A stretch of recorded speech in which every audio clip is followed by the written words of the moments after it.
भगवान की पावन कथा। भगवान के परम भक्त थे श्री प्रहलाद जी। प्रहलाद जी के पिता बड़े दुष्ट प्रकृति के थे, पर प्रहलाद जी भजन करने छोड़ते नहीं थे। एक दिन हिरण्यकश्यप ने कहा, तेरा भगवान कहाँ है? प्रहलाद जी बहुत छोटे थे, हिरण्यकश्यप बहुत दुष्ट प्रकृति के थे। प्रहलाद के पिता हिरण्यकश्यप तपस्या करने गए। वहां एक तोता कहने लगा नारायण। हिरण्यकश्यप को लगा कि ये कैसा अपशगुन हो गया। भगवान के नाम को उन्होंने अपशगुन मान लिया। अपशगुन माना। उस अपशगुन को देखकर श्री हिरण्यकश्यप घर आए। पत्नी ने पूछा, क्या हुआ, घर क्यों आ गए? क्या भगवान मिल गए?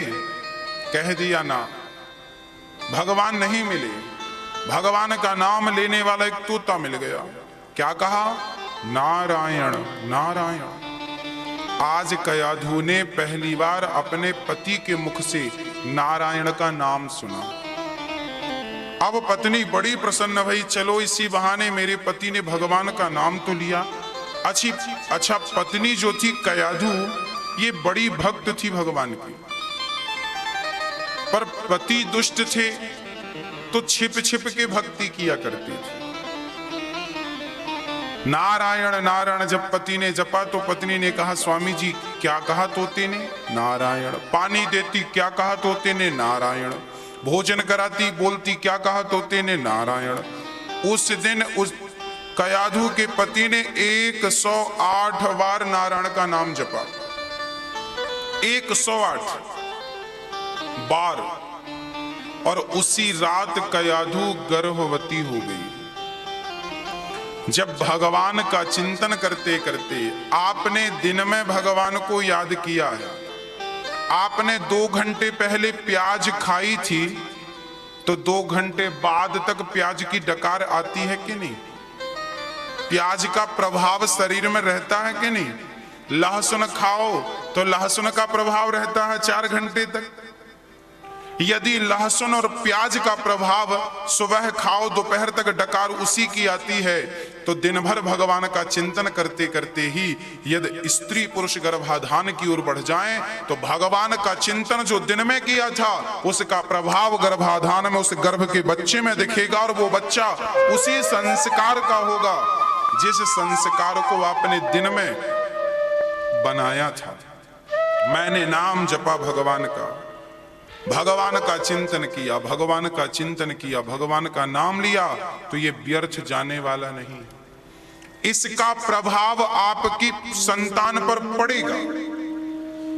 भजन का प्रभाव बच्चों पर पड़ता है। आजकल माँ बाप भजन करते नहीं, भगवान की कोई चर्चाएं करते नहीं, केवल भोगी बन करके जीवन जीते हैं। इसलिए आज की संतान भोगी है, योगी नहीं है, भक्त नहीं है।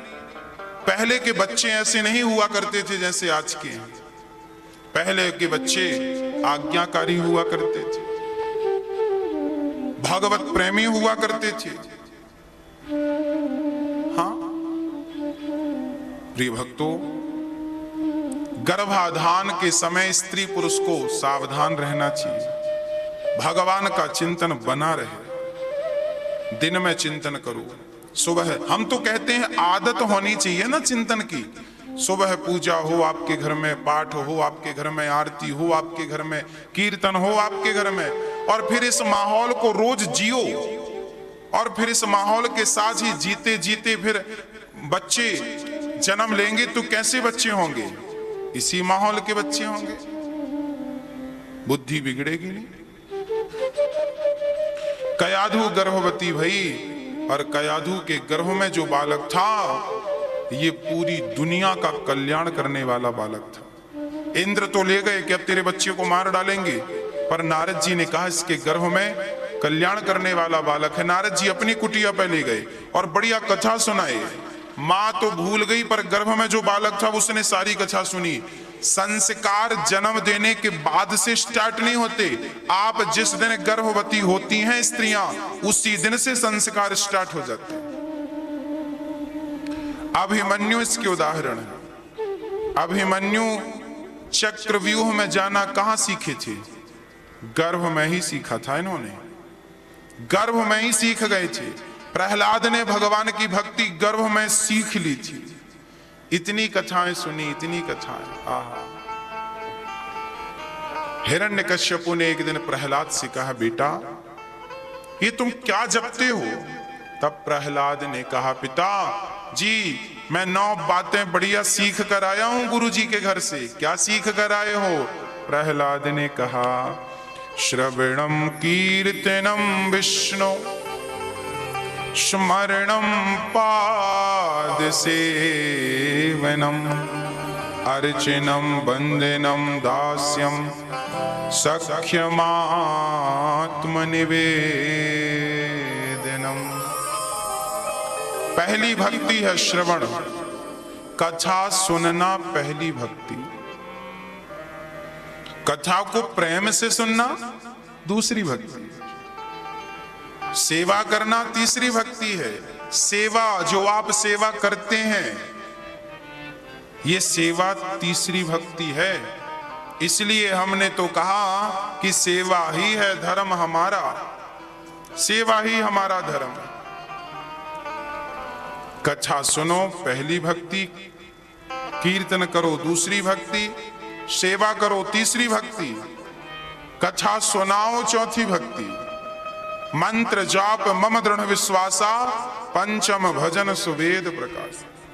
भगवान का नाम विश्वास के साथ जपना, ये पांचवी भक्ति है।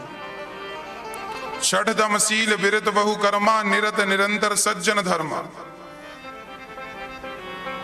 भगवान का स्मरण करना सज्जनता के साथ, ये छठवीं भक्ति है। स्मरण क्या है?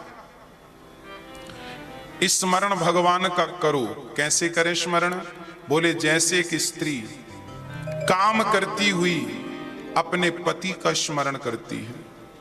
एक लड़की शादी के बाद जब वापस मायके आती है तो मायके में अपने सारे काम करती है घर गृहस्थी के, पर वो काम करते हुए भी अपने पति का चिंतन करती है। पति के संग बिताए हुए हर पल को वो स्मरण करती है, याद करती है और पति का चिंतन करती है अकेले। जैसे एक स्त्री, अनपढ़ महिला ही सही, अनपढ़ स्त्री काम करते समय अपने पति का चिंतन कर लेती है। जैसे एक माँ काम करते समय अपने पुत्र के बारे में सोच लेती है, उसी प्रकार काम करते हुए भगवान का चिंतन करते रहिए। यही तो भगवान की भक्ति है। काम भी ना छूटे और भगवान भी ना छूटे। हाँ, छठवीं भक्ति यही है, छठवीं भक्ति। सातवीं भक्ति क्या है? सातव सम मोहिमय जग देखा। सब में ईश्वर का दर्शन करना, हरि व्यापक सर्वत्र समाना, ये सातवीं भक्ति है। जहां देखो, जिसे देखो, कृष्ण मैं देखो, राम मैं देखो। और आठवीं भक्ति जानते हो क्या है? आठव जथा लाभ संतोषा। जितना सुख जीवन में मिल जाए उतने में संतोष कर लो। आज हमने बासी रोटी खाई, संतोष रखो। आज मालपुआ खाए, संतोष रखो। जैसे रखें राम जी रहना चाहिए और सीताराम सीताराम कहना चाहिए। जिंदगी की डोर सौंप हाथ दीनानाथ के, महलों में राखे चाहे झोपड़ी में वास दे। चाहे महलों में रखें चाहे झोपड़ी में, भगवान के बन के रहो। संतोष जब आवे संतोष धन, सब धन धूरी समान। गौधन गजधन बाजधन और रतन धन खान। जितना दे दे विधाता संतोष रखो। पत्नी जैसी है, गोरी है काली है, उसमें संतोष। बच्चे जैसे हैं उसमें संतोष, महीने के लाख रुपए कमाओ या 1000 रुपए कमाओ उसमें संतोष, जैसा पति, अंधा पति है तो संतोष, सुंदर पति है तो संतोष, जीवन में शिकायत ना हो, संतोष रखो, धन्यवाद दो, जो दिया बहुत है। और 9वीं भक्ति, नवम सरल सब सन छलहीना, मम भरोसे हिय हरस न दीना। भगवान पे भरोसा करना 9वीं भक्ति है। भगवान पे विश्वास रखना, समर्पण कर देना, समर्पण। नवम सरल सब सन छल, इतने सरल छलहीन हो जाओ, भगवान पे विश्वास रखो, समर्पण कर दीजिए। समर्पण, समर्पण क्या है? समर्पण किसे कहते हैं? समर्पण सीखना हो तो स्त्रियों से समर्पण सीख लो। कैसे? जैसे एक पत्नी अपने पति के चरणों में समर्पण करती है, पति सुख में रखे, सोने के महलों में रखे पति तो पत्नी वहां रहती है, और पति घास की झोपड़ी में रखे तो पत्नी वहां रहती है। पत्नी का अपना कोई सुख नहीं, पति के सुख में वो अपना सुख मानती है, पति के दुख में वो अपना दुख मानती है। उसी प्रकार जैसे पत्नी पति के चरणों में समर्पण कर चुकी है, अपना कोई सुख नहीं, कोई दुख नहीं, पति का सुख उसका सुख, पति का दुख उसका दुख, उसी प्रकार भक्त भगवान के चरणों में समर्पण कर दे, प्रभु मेरा अपना कोई सुख दुख नहीं है, आप जैसे रखे मैं आपका हूं। महलों में रखें तो महलों में रह जाऊं, और झोपड़ी में रखो तो मैं झोपड़ी में रह जाऊं, भूखे पेट रखो तो भूखे पेट रहूं, और मालपुआ खिलाओ तो मालपुआ खाऊं। जो आपकी मर्जी सो प्रभु आप कराओ। हाँ, हो तेरी मर्जी का मैं हूं गुलाम, मेरे अलबेल शो अलबेले राम, मेरे अलबेले राम। जो भी कराल मैं हूं तुम पर न्योछावर, जो भी कराल मैं हूं तुम पर न्योछावर, दे दो सजाया इनाम, मेरे अलबेले राम। तेरी मर्जी का मैं गुलाम, मेरे अलबेले राम। प्रहलाद को नीचे गिरा दिया, मूर्ख बालक तू क्या कह रहा है, बोल कहां है तेरा भगवान। पिताजी कहां नहीं है, न केवलम में भवतश्च राजन सवई बलम बलिनाम चा परेसा। आप जिनके बल से बोल रहे हैं वो बल भी भगवान का है, जिनके बल से देख रहे हैं वो बल भी भगवान का है, और जिनके बल से सुन रहे हैं वो बल भी आप कह रहे हैं भगवान कहाँ है। अरे भाई, आपके अंदर जो सुनने की शक्ति है यही तो भगवान है, आपके अंदर जो देखने की शक्ति है यही तो भगवान है, आपके अंदर जो बोलने की ताकत है यही तो भगवान है। इसी शक्ति के रूप में तो परमात्मा है, कहा नहीं है। हिरण्यकश्यप ने कहा कि इस खंभे, अभी देखता हूं कली तलवार चोप किया, खंभा टूट, नर भगवान खंभा चीर के हिरण्यकश्यप ने डर करके भागना चाहा, भगवान ने पकड़ कर बोला कौन है आप। भगवान ने कहा तेरी मृत्यु हूं, मैं नहीं मरूंगा, ना दिन को मरूं ना रात को मरूं। भगवान बोले ना दिन है ना रात, संध्या की बेला है, अब तो मरेगा। बोले ना अस्त्र से ना शस्त्र से। भगवान बोलिए नाखून मैंने फैशन में नहीं बढ़ाई, तुझे मारने के लिए बढ़ाई, अब तो मरेगा।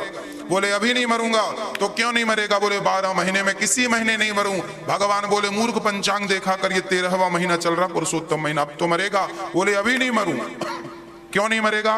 बोले ना आदमी इंसान से मरूं, ना जानवर से मरूं, ना शैतान से मरूं। भगवान बोले मुझे अच्छे से देख, ना मैं इंसान हूं, ना शैतान हूं, ना जानवर हूं। आधा तो इंसान का शरीर है और बाकी बचा हुआ शेर का है। नर सिंह है, नर और सिंह।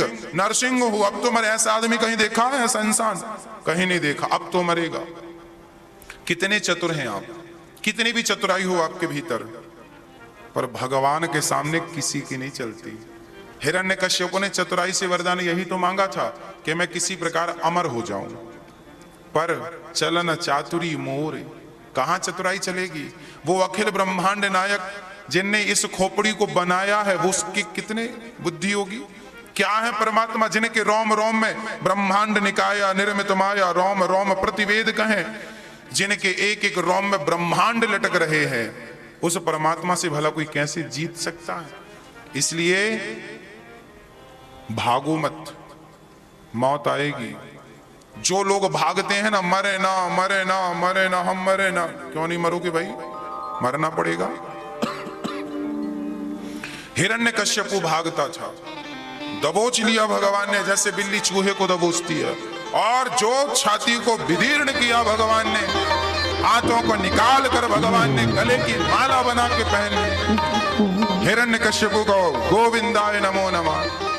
बड़ी गर्जना, पृथ्वी थर थर कांप रही है। भगवान गर्जना कर रहे हैं, चिंगाड़ रहे हैं, शेर की तरह दहाड़ रहे हैं। अब भगवान की जब चिंगाड़ सुनी, गर्जना सुनी, लक्ष्मी जी दौड़ी आई, भगवान का रूप देख के भागी, देवताएं भागे, सारे लोग भाग गए। कोई प्रार्थना करने वाला नहीं बचा। भगवान की स्तुति कौन करे, कौन मनाए भगवान के गुस्से को, कौन ठंडा करे।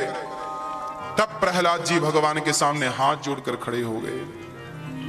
ब्रह्मा दया सूर्यगणा मुनयोथ सिद्धा, सत्वैकतानमतयो वचसां प्रवाहै। हे प्रभु, आप परम पिता परमात्मा है, प्रसन्न हो जाइए भगवान, आपकी शरणागति में ग्रहण करता हूं। प्रहलाद को देखकर भगवान पुचकारने लगे, गोद में बिठा के जिह्वा से चाटने लगे जैसे गाय बछड़े को चाटती है। कहा भगवान ने, पुत्र तुम्हें क्या चाहिए। प्रहलाद ने कहा, प्रभु मेरे पिता की सदगति हो जाए, बस यही चाहता हूं। भगवान ने कहा, जिसने तुझ जैसे पुत्र को जन्म दिया है उसकी अधोगति कैसे होगी, उसकी सदगति हो गई ये समझ। भगवान प्रहलाद को दर्शन देकर वहां से गए। प्रहलाद पुत्र विरोचन हुए, विरोचन पुत्र राजा बलि हुए। एक बार भगवान ने हाथी की रक्षा के लिए हरि का अवतार धारण किया और हाथी की रक्षा की। गजेंद्र नाम के हाथी ने बुलाया भगवान को, भगवान ने स्तुति सुनी और आए। ओम नमो भगवते तस्मै यद एतच्चिदात्मकं पुरुषायादि बीजाय परेशायाभि धीमहि। हे प्रभु मेरी रक्षा करो। भगवान ने हाथी की पुकार सुनी। वो गजेंद्र की, हाथी की पुकार सुनता है, जटायु की पुकार सुनते हैं, अजामिल जैसे पापी की सुनते हैं, तो भैया हमारी क्यों नहीं सुनेंगे। बस विश्वास के साथ पुकारिएगा, आपकी पुकार में विश्वास होना चाहिए बस। एक बार भगवान ने समुद्र मंथन के लिए 3 अवतार धारण किए, कच्छप, धनवंतरी और मोहिनी। और समुद्र मंथन से देवताओं को अमृत पिलाया, देवताओं को राहु पी लिया, भगवान ने सिर काटा, राहु केतु हो गए। एक बार राजा बलि के लिए भगवान ने अवतार धारण किया 52 का। बलि के द्वार पर भिखारी बन करके आए। बलि 99 यज्ञ पूरे कर चुके थे, 100वां यज्ञ करने जा रहे थे नर्मदा के पावन तट पर। यज्ञ पूरा हो जाएगा तो राजा बलि इंद्र बन जाएंगे। अभी पुरंदर नाम के राजा देवराज इंद्र बने बैठे हैं। हाँ, अभी वैवस्वत मनवंतर चल रहा, वैवस्वत मनवंतर। इस मनवंतर के राजा कौन है, इंद्र कौन है, पुरंदर नाम के राजा प्रेजेंट में इंद्र हैं। आगामी मनवंतर में राजा बलि इंद्र बनेंगे और आगामी अभी ब्रह्मा की उम्र 50 वर्ष पूरी हो गई है। जब ब्रह्मा जी की 100 वर्ष की उम्र पूरी हो जाएगी तब हनुमान जी को ब्रह्मा जी बनाया जाएगा। ब्रह्मा जी का एक दिन इतना बड़ा होता है कि ब्रह्मा के एक दिन में 1000 बार चतुर्युग बीत जाते हैं। सतयुग, त्रेता, द्वापर, कलयुग। हाँ, वामन भगवान पहुंचे हैं। राजा बलि से कहा, हमें 3 पग भूमि का हाँ, पदानि त्रीणि दैत्येंद्र। हे राजन, हमें पदानि त्रीणि, 3 पग भूमि का दान करो। राजा बलि बोले और मांग लो। ना ना 3 पग मांगा, शुक्राचार्य जी ने मना किया। राजा बलि ने शुक्राचार्य जी की बात नहीं मानी। जो गुरु भगवान से तोड़ने की बात करे, ऐसे गुरु का त्याग कर देना चाहिए। जो माँ भक्त को भगवान से तोड़ने की बात करे, ऐसे माँ का त्याग कर देना चाहिए। जो भगवान से तोड़ने का काम करे, ऐसे पिता का त्याग कर देना चाहिए। किसने तोड़ा और किसने छोड़ा? सुनिए, भारत ने अपनी माँ का त्याग कर दिया कैकेयी का, क्योंकि उन्होंने राम को दूर किया था। प्रहलाद ने पिता का त्याग कर दिया, क्योंकि उन्होंने भगवान से दूर करना चाहा। विभीषण ने भाई रावण का त्याग कर दिया, क्योंकि वो भगवान से दूर करना चाहता था। गोपियों ने पति को दूर कर दिया, अपने से पति का त्याग कर दिया और कृष्ण को पति मान लिया। हाँ भक्तों, भक्त और भगवान के बीच में गुरु आ जाए तो राजा बलि ने गुरु का त्याग किया। अर्थात भक्त और भगवान के बीच में कोई आए, वो कोई क्यों ना हो, उसका त्याग करने से ही फायदा। भगवान का त्याग नहीं, भगवान को तो उनसे ही सबका कल्याण है। 3 पग भूमि में तीसरा पग राजा बलि के मस्तक पे रखा। वामन भगवान द्वारपाल बन गए, बाद में लक्ष्मी जी नारायण को लेकर गई हैं। एक बार भगवान मछली बनकर आए और सत्यव्रत नाम के राजा को उपदेश दिया और हयग्रीव का उद्धार किया। हाँ, वेदों की रक्षा की। बाद में सत्यव्रत राजा ही वैवस्वत मनु हुए हैं। यही वैवस्वत मनु हुए। इस मनवंतर में जो वैवस्वत मनु हुए, जिन मनु की हम चर्चा सुनते हैं, ये मनु पिछले जन्म में सत्यव्रत नाम के राजा थे। यही सत्यव्रत नाम के वो राजा थे जिन्होंने मत्स्य भगवान का दर्शन किया। समुद्र में नाव में ये बैठे हैं और नाव को भगवान मछली बन करके खेते जा रहे हैं। ये वही सत्यव्रत नाम के राजा मनु बने इस जन्म में, इस मनवंतर प्रेजेंट वैवस्वत मनवंतर में। इन्हीं के साथ 8 स्कंद पूरे भये। आई अब रामो विग्रहवान धर्म, राम ही विग्रह है धर्म के। ऐसे परम पुरुषोत्तम राम का पावन चरित्र गाते हैं सूक्ष्म रूप में और नंदोत्सव की ओर चलते हैं। पुरुषोत्तम महीना आने वाला है और पितृपक्ष भी आने वाले हैं। जिन भक्तों को पितृपक्ष में भागवत का अनुष्ठान करवाना है, अकेले 1-2 लोगों को लेकर वृंदावन आना चाहें तो आप वृंदावन लेकर आ सकते हैं। यदि आप भागवत जी अपने पूर्वजों के नाम से कराना चाहते हैं तो करा सकते हैं, और वृंदावन आना चाहें तो 2 लोग 3 लोग आ सकते हैं और प्रेम पूर्वक यहाँ विधिवत पूजा पाठ करके अपने पूर्वजों के निमित्त आप भागवत जैसे महाग्रंथ का अनुष्ठान करवा सकते हैं। भगवान नारायण, ये कथा YouTube पर भी चल रही है। अनिरुद्धाचार्य डालिए YouTube पर, आप YouTube पर भी इस कथा को सुन पाएंगे, देख पाएंगे। भगवान नारायण के पुत्र हुए ब्रह्मा, ब्रह्मा जी के मरीचि, इन्हीं के वंश में हुए हैं सगर। सगर के पुत्र हुए हैं असमंजस, असमंजस के अंशुमान, अंशुमान के दिलीप, दिलीप के भागीरथ, भागीरथ जिन्होंने गंगा को प्रकट किया। इन्हीं के वंश में गंगा जी आई और गंगा जी ने पूर्वजों को तार दिया। आज भी गंगा हम सबका उद्धार कर रही हैं। गंगा, इन्हीं के वंश में इनके पूर्वज अम्बरीश जिन्होंने एकादशी का व्रत पूरा किया, और खटवांग के पुत्र दीर्घबाहु, दीर्घबाहु के रघु, रघु के अज, अज के पुत्र दशरथ। दशरथ जी महाराज का बुढ़ापा आ गया, कोई संतान नहीं थी, क्योंकि रावण ने ब्रह्मा से वरदान मांग रखा था कि रावण के दशरथ जी के कोई संतान ना हो, इसलिए इनकी संतान नहीं थी। दशरथ जी की केवल एक बेटी थी, नाम था शांता, सुमित्रा के गर्भ से पैदा हुई थी। लक्ष्मण की सगी बहन थी, लक्ष्मण जी की, शांता इनका नाम था। दशरथ जी की बुढ़ापा था, कोई संतान नहीं थी। तब कहीं गुरुदेव ने यज्ञ कराया। गुरु ग्रह गयाऊं तुरत महिपाला, गुरुदेव ने कहा धरऊं धीर हुई है सुतचारी। 4 बेटे होंगे, चिंता ना करो। यज्ञ कराया। यज्ञ किसने कराया? दशरथ जी के दामाद ने। शांता जिनको ब्याही थी वो श्रृंगी ऋषि थी। श्रृंगी ऋषि वशिष्ठ बुलावा और पुत्र काम शुभ यज्ञ करावा। श्रृंगी ऋषि ने यज्ञ कराया। श्रृंगी ऋषि के द्वारा यज्ञ हुआ। यज्ञ भगवान ने खीर खिलाई। तीनों रानियां खीर खाती हैं और बड़ा अद्भुत दर्शन। चैत्र का महीना, कृष्ण शुक्ल पक्ष दिन के ठीक 12 बजे तिथि नवमी, और जैसे ही नवमी का रोहिणी नक्षत्र अभिजित मुहूर्त आया, भगवान श्री राम प्रकट हो गए शंख चक्र गदा पद्म लेकर। भय प्रकट कृपाला दीन दयाला कौशल्या हितकारी। कौशल्या जी ने कहा, आप कौन है इतने लंबे चौड़े? राम बोले, आपका पुत्र हूं। कौशल्या जी बोली, इतना लंबा चौड़ा बेटा कहां ढूंढूंगी? इतनी बड़ी एक दिन की बहू में। मोको इतना बड़ो छोरा ना चाहिए लाला, छोटे से बन जाओ। भगवान छोटे बन गए। मैया अब अच्छो हूं, अभी नहीं, रो पहले तुम। बच्चे जन्म लेते हैं तो सबसे पहला काम रोने का करते हैं। ये दुनिया जन्म लेती रुलाती है। रोती हुई दुनिया में आदमी सुख ढूंढता है, कहां मिलेगा तुम्हें? सुनी बचन सुजाना रोदन ठाना, हुए बालक सुर भूपा।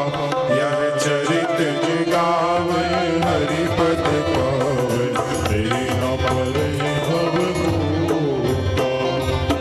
प्रकट हो गए भगवान। 4 रूपों में भगवान प्रकट भये। छोटे से बन गए राम। अब कैकेयी मां के कक्ष से आवाज आई कि एक पुत्र को जन्म दिया। दशरथ जी को सुनाई पड़ा, दूसरा बेटा आ गया। और सुमित्रा के यहाँ एक नहीं 2 बच्चे भये। दशरथ जी बुढ़ापे में नाचने लगे। पूछा क्यों नाचने लगे? बोले भगवान जब देते हैं छप्पर फाड़ के देते हैं। कल तक एक बिटवा नहीं था, अब 4 छोरा है गए। नाचने लगे बुढ़ापे में दशरथ जी। पुत्र जन्म दशरथ सुनी काना, मानहु ब्रह्मानंद समाना। नाचने लगे, सारा कुछ दान कर दिया श्री दशरथ जी महाराज ने। सब कुछ सर्वस दान दीन सब काहू, जेहि पावा राखा नहीं ताहू। सब कुछ दे दिया श्री दशरथ जी ने। सारे अवध में उत्सव चालू हो गया। सारे नगर में बधाइयां बजने लगी और बधाई पे बधाई, बधाई पे बधाई बजने लगी। श्री लक्ष्मण जी का उर्मिला से 4 भाइयों का विवाह संपन्न हुआ। 4 आए और सीता मां रानी बनी। राम जी को राजा बनने की तैयारी चल रही है। राम राजा बनेंगे, पर मंथरा ने कैकेयी के कान भर दिए और राम को 14 साल के लिए वनवास जाना पड़ा। राम को 14 साल के लिए वनवास के लिए निकलना पड़ा। 14 साल राम वनवास के लिए जाएंगे। अच्छा, राम को कैकेयी मां ने 14 साल का ही वनवास क्यों दिया? 13 साल का भी दे सकती थी, 20 साल का देती, 14 साल का क्यों? क्योंकि उस दिन से रावण की उम्र केवल 14 वर्ष ही शेष बची थी, इसलिए 14 साल का वनवास दिया गया। 14 वर्ष का वनवास दिया गया, यही कारण था। और राम को वनवास क्यों भेजा कैकेयी मां ने? क्योंकि कारण यह था कि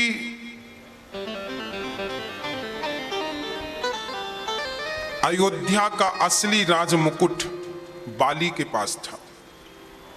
बाली के पास एक बार दशरथ जी और कैकेयी आ रहे थे। बाली ने देखा। बाली ने कहा, दशरथ जी आप हमसे युद्ध करो। यदि युद्ध नहीं किया तो अपना सिंहासन हमें दे दो। बाली समझ गए, दशरथ जी समझ गए कि बाली से युद्ध कर पाना बड़ा कठिन है, बड़ा कठिन है।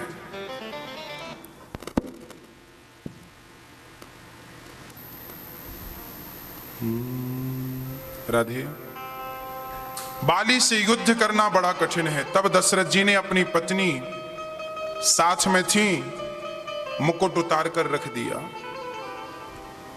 कैकेयी जानती थी कि अवध का असली मुकुट तो बाली के कदमों में है, और दशरथ जी कह रहे हैं राम को राजा बनाएंगे, तो क्या राम के सिर पर नकली मुकुट रखेंगे? इसलिए कैकेयी ने राम को वनवास भेजा। जाओ राम, पहले बाली को मारकर अपने असली राज मुकुट को लाओ, तब तुम राजा बनने के योग्य बनोगे। नकली मुकुट पहनाना है मेरे बेटे भरत के सिर पर रख दो। इसलिए राम ने कैकेयी ने राम को वनवास भेजा। 14 वर्ष राम ने अपने आप को जो तपाया ना, राम भगवान बन के लौटे। गए थे वनवास तो साधारण राम थे, 14 साल में जो मर्यादाओं की स्थापना की है, उस मर्यादाओं के कारण राम मर्यादा पुरुषोत्तम भगवान बन करके लौटे। इसलिए तो कैकेयी से सबसे पहले राम भेंट करते हैं। प्रथम राम भेंटी कैकेयी। कारण था, मां ने हमें वनवास ना भेजा होता तो आज संसार में हमारी इतनी जय जयकार ना हो रही होती। जीवन में आपके जीवन में आपको दुख देना चाहे, आप निगेटिव ना सोचिए, आपके लिए वो बहुत अच्छा है। राम सारी लीलाओं को करते हुए, रावण इत्यादि का दमन करते हुए राम जी जब वापस आए, राम राजा बने। राम कथा अद्भुत है, आपको दास ने कुछ दिनों पहले सुनाई है। राम जी आए, रावण को मारकर राम जी राजा बने, सीता जी रानी बनी। राम कथा अनंत है, राम कथा कभी पूरी नहीं हो सकती, इतनी कथाएं। फिर भी एक श्लोक है जिसको पाठ कर लेने से पूरी रामायण का पाठ करना, श्रवण करना, सुनाना फल प्राप्त हो जाता है। आदौ राम तपोवनादिगमनम हत्वा मृगम कांचनम वैदेही हरणम जटायुमर्णम सुग्रीव संभाषणम बाली निग्रहणम समुद्र तरणम लंकापुरी दाहनम पश्चात् रावण कुंभकर्ण हनना में तद्धि रामायणम। बोलिए सियावर रामचंद्र की जय। राम राजा सिया जी रानी बनी है। ऐसे राम सीता को हम अपने हृदय में बसाते हैं, ऐसे राघव को अपने हृदय में बसाकर अपने अंतःकरण को पावन करते हैं। अब मैं आपको कृष्ण जन्मोत्सव की ओर ले चलता हूं। भगवान राम आए सूर्य वंश में और कृष्ण आए चंद्र वंश में। सूर्य वंश भी ब्रह्मा से प्रकट होता है, चंद्र वंश भी ब्रह्मा से प्रकट होता है। भगवान नारायण के पुत्र हुए ब्रह्मा, ब्रह्मा के अत्रि, अत्रि के चंद्रमा, चंद्रमा के बुध, बुध के पुरुरवा, पुरुरवा के आयु, आयु के नहुस, नहुस के ययाति, ययाति के पुरु। इन्हीं के वंश में हुए हैं राजा सूर, सूर के पुत्र हुए हैं वसुदेव जी। वसुदेव जी के 13 विवाह संपन्न भये। वसुदेव जी का सबसे आखिरी में विवाह हुआ है देवकी मां के साथ। देवकी कंस की चचेरी बहन थी, देवक राजा की बेटी थी। वसुदेव जी मथुरा के, कंस मथुरा का राजा था और वसुदेव जी आगरा के राजा थे। आगरा का, जैसे नंद बाबा वृंदावन के राजा थे, ऐसे वसुदेव जी आगरा के राजा थे। उस जमाने में छोटे छोटे राजा छोटा छोटा जिला संभालते थे। छोटा छोटा 10 गांव का एक राजा, 20 गांव का एक राजा, 100 गांव का एक राजा, ऐसे राजा थे। तो वसुदेव जी बड़े सत्यवादी राजा थे। कंस को लगा कि इनके संग बहन का विवाह करूंगा और जब इनकी दान दक्षिणा दूंगा तो मेरी भी कुछ जय जयकार हो जाएगी। कंस पवन रेखा का बेटा है, इनके पिता का नाम उग्रसेन तो है, पर उग्रसेन को इन्होंने बंदी बना रखा है। एक्चुअली कंस की मां पवन रेखा एक बार जंगल गई तो वहां एक माय नाम के दानव ने उग्रसेन का रूप बनाकर पवन रेखा को गर्भवती कर दिया। उस राक्षस का ही ये पुत्र था जिसका नाम कंस था। पवन रेखा को पता नहीं चल सका कि ये मेरे, अच्छा राक्षस ने उनके पति का रूप बना लिया, उन्हें लगा ये मेरे पति हैं, इसलिए अपने पिता को इन्होंने जेल में बंद कर दिया था। कंस ने बड़ा अत्याचार करता था। बहन को विदा करने गया, चलो बहन आज तुम्हें रथ पे बिठा के मैं खुद विदा करूं ताकि लोग कहेंगे बड़ा अच्छा भाई है ये, पर दुष्ट की दुष्टता पकड़ में आ ही जाती है। जब विदा करने गया तो आकाशवाणी हो गई, कंस जिस बहन को तू विदा कर रहा है उसका 8वां गर्भ तेरा काल बनेगा। हाँ, जब पाप का घड़ा भरता है ना तो देवता भी ऐसी उल्टी बातें करते हैं। देवताओं को क्या जरूरत थी आकाशवाणी करने की? क्यों की आकाशवाणी? इसलिए क्योंकि ये धर्मात्मा बन जाएगा तो इसकी उम्र बढ़ जाएगी, और ये पाप ही करता रहेगा तो इसकी उम्र जल्दी खत्म हो जाएगी, जल्दी मर जाएगी। भर गया है पाप घट पापी के अत्याचार से, और इस पापी का उद्धार होगा कृष्ण अवतार से।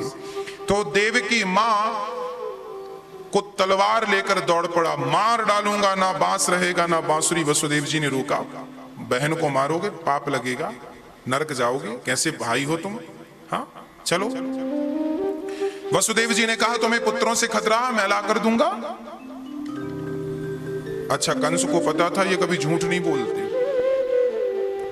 पर वहां व्याकरण की ऐसी बात कही श्री वसुदेव जी ने ये कहा व्याकरण से, संस्कृत में वो उस बात को कंस समझ नहीं पाया। वसुदेव जी ने कहा जिससे तुझे खतरा है वो तो नहीं ला कर दूंगा, जिससे तुझे खतरा है वो तो ला कर नहीं दूंगा, पर जिससे खतरा नहीं है वो ला कर दूंगा। वही बात वसुदेव जी ने की। पहला बेटा दे दिया, दूसरा दे दिया, तीसरा दे दिया, चौथा, पांचवा, छठा, 7वें गर्भ में भगवान लक्ष्मण जी आए बलराम बनकर। भगवान ने देवकी के गर्भ से रोहिणी के गर्भ में ट्रांसफर किया। ये मेडिकल साइंस था उस टाइम पे। एक स्त्री के गर्भ से दूसरी स्त्री के गर्भ में बच्चे को डाल देना, ये भी साइंस की बात थी उस टाइम पे। उस टाइम भी ये साइंस था जो आज है। 8वें गर्भ में, अब 7वें गर्भ में बलराम जी प्रकट भये देवकी रोहिणी मां के गर्भ से, और 8वें गर्भ में भगवान भादों का महीना कृष्ण पक्ष की प्रतिपदा तिथि गुजर गई। द्वितीया, तृतीया, चतुर्थी, पंचमी, षष्ठी, सप्तमी, अष्टमी आ गई। अष्टमी की रात्रि ठीक 12 बजे देवता स्तुति कर रहे थे, सत्य व्रतम सत्य परम त्रिसत्यम सत्यस्य योनिम निहितम च सत्य। हे प्रभु आपकी जय हो। सत्यस्य सत्यमृत सत्य नेत्रम सत्यात्मिकम त्वाम शरणम प्रपन्नाः। हे प्रभु आप सत्य हैं, सत्य स्वरूप हैं, हमारी रक्षा करो। पृथ्वी स्तुति कर रही हैं, देवता स्तुति कर रहे हैं, आओ भगवान पापी का पाप समाप्त करके हमारी रक्षा करो। अब भगवान अवतार ले रहे हैं पृथ्वी के ब्राह्मणों के संतों के कहने पर। विप्रधेनु सुर संत हित लीन मनुज अवतार, निज इच्छा निर्मित तनु माया गुण गोपार। भगवान प्रकट भय शंख चक्र गदा लेकर के, चतुर्भुज रूप में नारायण प्रकट हुए कृष्ण बनकर। वसुदेव जी से कहा मुझे जल्दी गोकुल छोड़ के आइए। वसुदेव जी ने कहा मैं कैसे छोड़ने जाऊं, मेरा तो बंधन है, हाथ में बेड़ियां, पांव में बेड़ियां,